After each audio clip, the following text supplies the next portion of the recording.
Listen, whether you like it or not, it looks like congestion pricing is coming to Manhattan. Yeah, we've talked about this for what feels like years. The MTA released several potential plans last week as part of an environmental assessment to deal with Midtown and downtown traffic.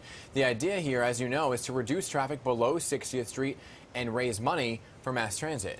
So tolls would range from $5 to $23 depending on the plan and the time of day that you travel. So here to discuss all of that is a big advocate of congestion pricing, Danny Pearlstein. He is with the Riders Alliance. Good morning, Danny.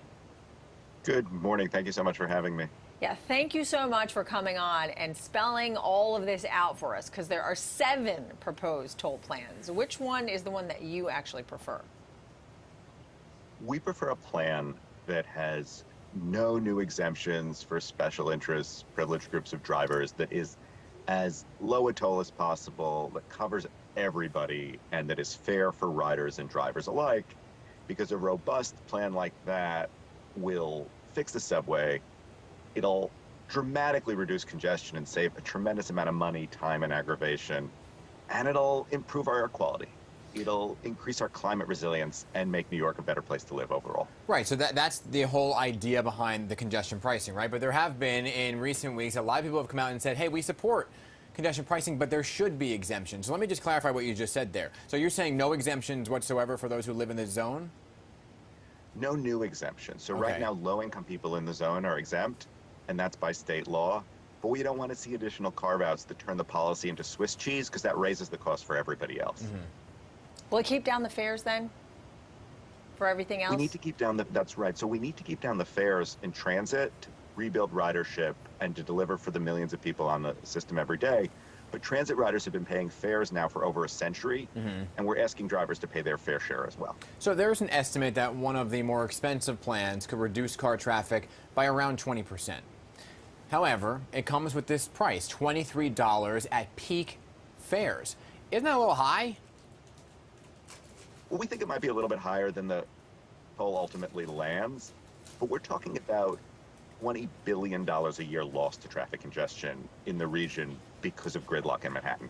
We're talking about buses that move slower than walking. We're talking about ambulances, police cars, and fire trucks that can't get through. So if we're for first responders, if we're for small business, then we need a toll that gets the traffic right. I mean, bottom line for a lot of people, they look at it and just say, I'm paying more than I have to right now. Well, I will be. But let's look briefly about how complicated it actually can be for some drivers. I mean, just looking at it. You have to look at the time of arrival, crossing credits for using a bridge or a tunnel, exemptions that we were just talking about and limits, and the toll rate.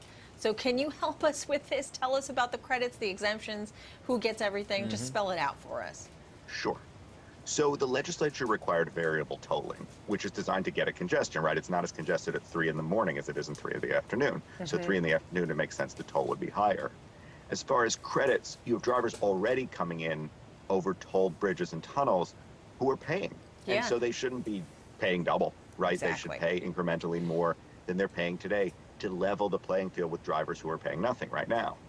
And, you know, exemptions are in the law for government vehicles, for vehicles transporting people with disabilities, for low-income people within the zone. But again, we don't want it carved up into Swiss cheese, because that raises the price for everybody else. Right. The policy has to raise at least $1 billion a year to fix public transit. But if you do live in New Jersey and you drive over the bridge or the tunnel, right, you are going to get tolled again. It's just going to be at a discounted rate, from my understanding of the plan. And Governor Murphy is saying, hold up, we don't want that. So couldn't this call, and so is Congressman Josh Gottheimer, who's been very vocal, saying, look, we're going to keep our people in New Jersey and tell them not to go into New York and do business. So what are your thoughts overall on that? Well, right now, overwhelmingly, people coming in from Jersey are using public transit, so they're going to pay nothing additional. And the relatively small number of people who are coming in vehicles earn a lot more than the folks on public transit. And that's true generally throughout the region. You know, we know in the city, 38 times as many low-income people rely on public transit as the sole way they get around than would pay this congestion charge. In every single assembly district in the city, 4 times as many people, at least, commute by transit into Manhattan as drive. In some assembly districts, it's 20 or 25 to 1. So we know, in general, that millions of New Yorkers, even now, rely on public transit to get to Midtown Manhattan. And the relatively small handful of folks driving in are some of the wealthier people in our region. Well, that kind of begs the question then, can the transit system handle more riders? Well, the additional ridership would be in sort of the hundreds of thousands of people, and the transit system is still down a few million from COVID. So without a doubt, the transit system can handle it. And even before that, we're talking about a relatively small incremental percentage increase over the broad base of several million riders a day. That's for now. I mean, eventually things will get back to where they were, right? Pre-pandemic levels, hopefully. And we need to be adding capacity. Yeah. A big part of congestion pricing is upgrading subway signals to allow more trains onto the track running closer together. It's a talker. Additional capacity depends on funding the fix for the subway. This is certainly a talker. I'm sure that, there's people on both sides of the argument. Exactly. And there'll be some public input coming up. Danny Pearlstein of the Riders Alliance, proponent of congestion pricing with the Riders Alliance. Thanks for being here. Thank you. Thanks so much for having me. All right.